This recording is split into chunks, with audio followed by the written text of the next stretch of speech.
और दोस्तों और इस वक्त की सबसे बड़ी खबर आ चुकी है। अनलॉक 3 की जो गाइडलाइंस जारी हुई थी उसमें सरकार ने कई बड़े बदलाव कर दिए। जी हाँ, अनलॉक 3 की गाइडलाइंस में बदलाव हो चुका है। मैं आपको इस वीडियो में बताने वाला हूं। और इससे पहले मैं आपको बता दूं कि सरकार ने सभी स्कूल कॉलेज की फीस माफ करने को लेकर बहुत ही बड़ा ऐलान कर दिया है, जो कि आप सभी के लिए जानना जरूरी है।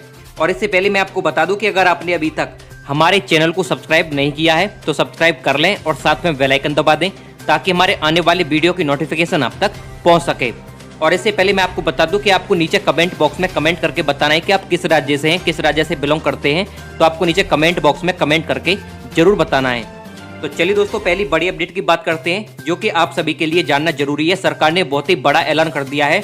अनलॉक 3 की नई गाइडलाइंस में नाइट कर्फ्यू हटा दिया गया है, यानी कि अभी तक रात 9 बजे से सुबह 5 बजे तक जो आवाजाही पर प्रतिबंध था वो हटा दिया गया है। 5 अगस्त से ये नाइट कर्फ्यू हटा दिया जाएगा।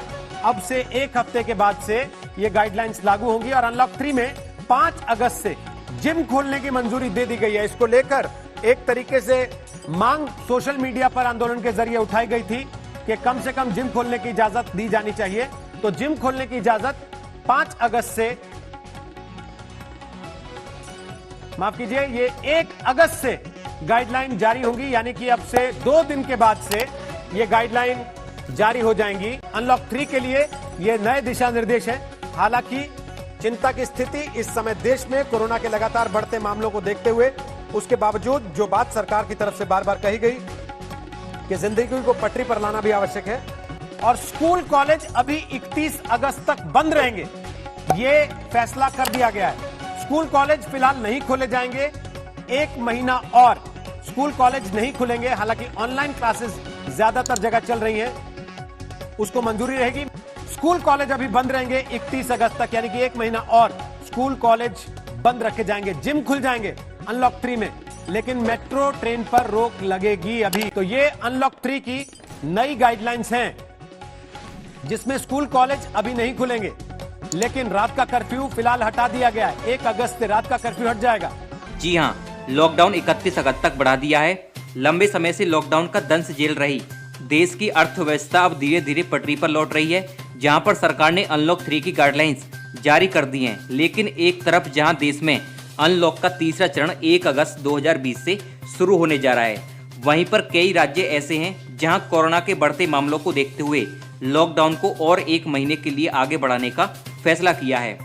महाराष्ट्र और तमिलनाडु सहित इन 10 राज्यों में 31 अगस्त तक लॉकडाउन जारी रहेगा। जी हां, महाराष्ट्र सरकार ने कोरोना संक्रमण का बढ़ता फैलाव रोकने के लिए लॉकडाउन की अवधि 31 अगस्त तक के लिए बढ़ा दी है और साथ ही सरकार ने भरोसा दिलाया है कि मिशन बिगन अगेन के तहत धीरे धीरे छूट दी जाएगी।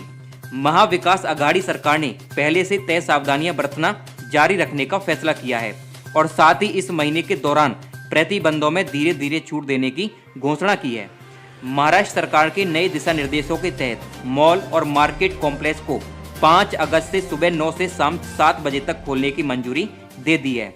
राज्य में अभी theatre, bar, food courts, restaurant, indoor gym और स्विमिंग पूल बंद रहेंगे और इसके अलावा महाराष्ट्र में रात का कर्फ्यू बना रहेगा, यानी कि महाराष्ट्र में नाइट कर्फ्यू बना रहेगा।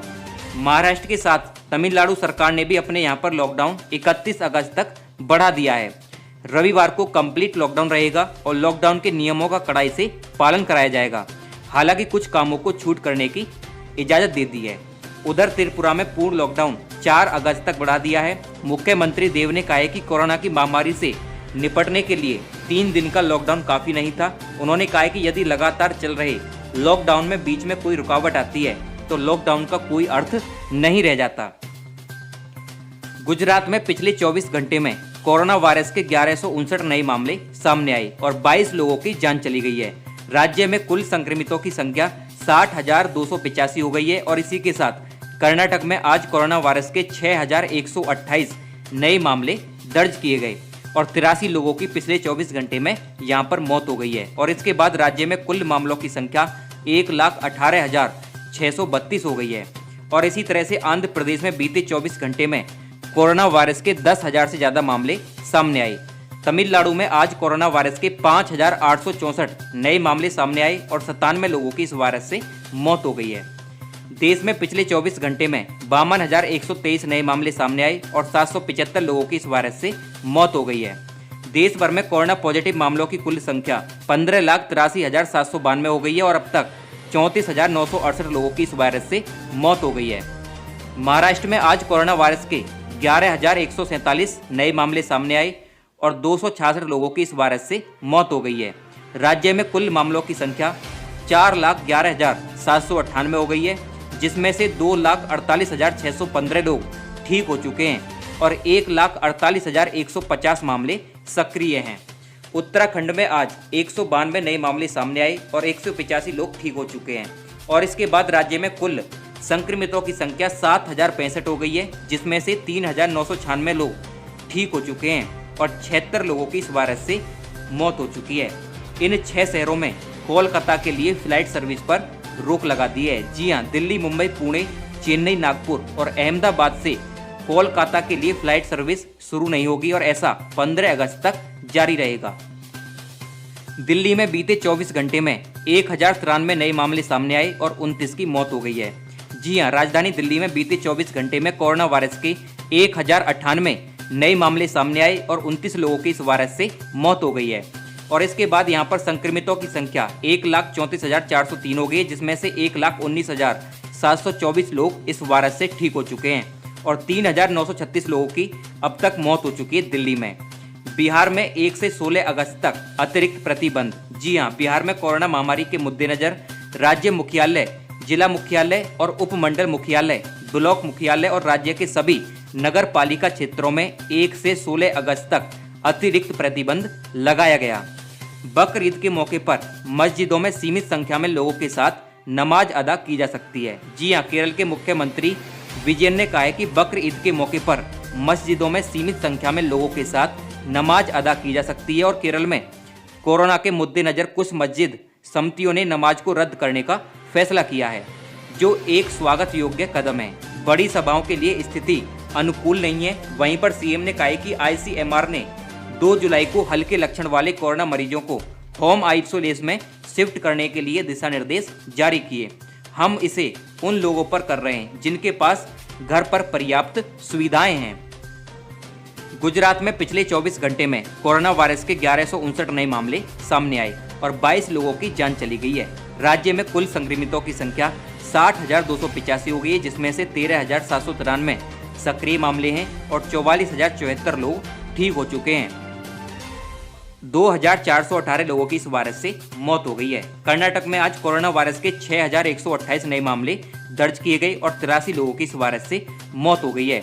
इसके बाद राज्य में कुल मामलों की संख्या 1,18,632 पर पहुंच गई है और 2,223 लोगों की इस वायरस से कर्नाटक में मौत हो चुकी है। हार्दिक सतीश चंद्र साहा बने पीएम मोदी के निजी सचिव। जी हां, हार्दिक सतीश चंद्र साहा को प्रधानमंत्री नरेंद्र मोदी का निजी सचिव के रूप में नियुक्त किया गया और वर्तमान में साहा प्रधानमंत्री कार्यालय में उप सचिव के रूप में सेवारत हैं। जम्मू कश्मीर में आज कोरोना वायरस के 450 नए मामले सामने आए। जी हां, जम्मू कश्मीर में आज कोरोना वायरस के 450 नए मामले सामने आए और इनमें से 83 जम्मू से और 367 मामले कश्मीर से हैं। यहां कुल मामलों की संख्या 19,869 हो गई है, जिसमें से 7,662 मामले सक्रिय हैं और 11,842 लोग ठीक हो चुके हैं, जबकि 365 लोगों की इस वायरस से मौत हो गई है। और इसी तरह से आंध्र प्रदेश में बीते 24 घंटे में कोरोना संक्रमण के 10,167 नए मामले सामने आए। इसके बाद यहां पर कुल मामलों की संख्या 1,30,557 है और 1,281 लोगों की अब तक मौत हो चुकी है। वहीं पर 60,024 लोग ठीक हो चुके हैं आंध्र प्रदेश में। अगली बड़ी खबर की बात करें तो तमिलनाडु में आज कोरोना वायरस के 5,864 नए मामले सामने आए और 97 लोगों की इस वायरस से तमिलनाडु में मौत हो चुकी है। जी हां, तमिलनाडु में आज कोरोना वायरस के 5,864 नए मामले सामने आए और 97 लोगों की इस वायरस से मौत हो गई और वहीं पर आज 5,295 लोग ठीक हो चुके हैं और राज्य में कुल संक्रमितों की संख्या 2,39,978 हो गई, जिसमें से 57,962 मामले सक्रिय हैं। पंजाब सरकार मुफ्त में प्लाज्मा दिलवाएगी। जी हां, बढ़ रहे कोरोना संक्रमण को मौत के बीच पंजाब के मुख्यमंत्री कैप्टन अमरिंदर सिंह का कहना है कि राज्य सरकार द्वारा सभी जरूरतमंदों को मुफ्त में प्लाज्मा प्रदान किया जाएगा। आम आदमी के जीवन को बेहतर बनाने के लिए हमेशा प्रयास कर रहे हैं केजरीवाल। जी हां, डीजल पर लगाए गए वेट में कमी पर दिल्ली के मुख्यमंत्री अरविंद केजरीवाल ने कहा है कि हमारी सरकार आम आदमी की है और हम आम आदमी के जीवन को बेहतर बनाने के लिए हमेशा प्रयास कर रहे हैं। कोरोना वायरस के दौरान मुद्रास्फीति, ईंधन की कीमतों में कमी सब कुछ प्रभावित करती है। इससे लोगों को मदद मिलेगी और आर्थिक गतिविधियों को बढ़ावा भी मिलेगा। प्राइवेट स्कूल छात्रों से ट्यूशन फीस के अलावा अन्य फीस नहीं लेंगे। जी हां, मध्य प्रदेश के मुख्यमंत्री शिवराज सिंह चौहान ने कहा कि कोरोना संकट के कारण प्राइवेट स्कूल छात्रों से ट्यूशन फीस के अलावा अन्य फीस नहीं लेंगे और शिक्षा विभाग यह सुनिश्चित करेगा कि यदि माता पिता फीस देने में सक्षम नहीं है तो उनके बच्चे का नाम किसी भी परिस्थिति में स्कूल से नहीं हटाया जाए। अस्पतालों के निरीक्षण के लिए 4 समितियों का गठन। जी हां, दिल्ली सरकार ने अस्पतालों के निरीक्षण के लिए 4 समितियों का गठन किया गया, जहां पर 1 जुलाई से 23 जुलाई के बीच कोरोना वायरस के एडमिशन के दौरान और अस्पताल के वार्डों में कोरोना वायरस से मौतों का प्रतिशत अधिक रहा है। अगली बड़ी खबर की बात करें तो यूपी में बीते 24 घंटे में कोरोना वायरस के 3705 नए मामले सामने आए और 57 लोगों की इस वायरस से यूपी में मौत हो चुकी है। जी हां, उत्तर प्रदेश में बीते 24 घंटे में कोरोना संक्रमण के 3705 नए मामले सामने आए और 57 लोगों की इस वायरस से यूपी में मौत हो गई है। यह राज्य में एक दिन का सर्वाधिक आंकड़ा है और राज्य में सक्रिय मामलों की संख्या 32,649 है, जबकि मौत का आंकड़ा बढ़कर 1587 हो गया है। मध्य प्रदेश में अब 31 अगस्त तक बंद रहेंगे स्कूल। जी हां, कोरोना महामारी के प्रकोप को देखते हुए मध्य प्रदेश में सभी सरकारी और गैर सरकारी स्कूल अब 31 अगस्त 2020 तक रहेंगे बंद। इससे पहले स्कूल को 30 जुलाई तक बंद रखने का फैसला किया गया था, जिसे अब बढ़ाकर 31 अगस्त 2020 कर दिया है। तमिलनाडु में 31 अगस्त तक लॉकडाउन का विस्तार। जी हां, तमिलनाडु में कोरोना के बढ़ते प्रसार के मद्देनजर राज्य में 31 अगस्त की आधी रात तक लॉकडाउन का विस्तार किया गया और इसी दौरान जरूरी सेवाओं को छूट दी जाएगी, लेकिन रविवार को पूर्ण लॉकडाउन लागू रहेगा। और इसी के साथ उत्तर प्रदेश और केरल की 2 खाली राज्यसभा सीटों के लिए 24 अगस्त को होंगे चुनाव। जी हां, ये बहुत ही बड़ी खबर आ रही है आपके लिए। भारतीय चुनाव आयोग ने उत्तर प्रदेश और केरल की 2 खाली राज्यसभा सीटों के लिए उपचुनाव की तिथि तय कर दी है। दोनों सीटों के लिए 24 अगस्त सोमवार को चुनाव होंगे। तेलंगाना में आज 1811 कोरोना पॉजिटिव मामले दर्ज किए गए, जहां पर 13 लोगों की इस वायरस से मौत हो गई है और इसके बाद राज्य में कुल पॉजिटिव मामलों की संख्या बढ़कर 60,717 हो गई है, जिसमें से 44,572 मरीज संक्रमण से मुक्त हो चुके हैं और 505 लोगों की इस वायरस से मौत हो गई है। राजस्थान में आज सुबह 10:30 बजे तक कोरोना वायरस के 365 नए मामले सामने आए और 9 लोगों की इस वायरस से मौत हो गई है और इसके बाद राज्य में संक्रमित मरीजों की कुल संख्या 40,145 हो गई है और अब तक 663 लोगों की इस वायरस से मौत हो चुकी है। वहीं पर 11,097 सक्रिय मामले हैं और 28,385 लोग संक्रमण से मुक्त हो चुके हैं। तो दोस्तों, यह थी आज की लॉकडाउन और कोरोना वायरस को लेकर बड़ी खबर। जहां पर जिस राज्य में लॉकडाउन लगा हुआ है मैंने आपको इस वीडियो में बताया। वीडियो अगर पसंद आ गई तो वीडियो को लाइक कर दीजिए और चैनल को सब्सक्राइब कर लीजिए।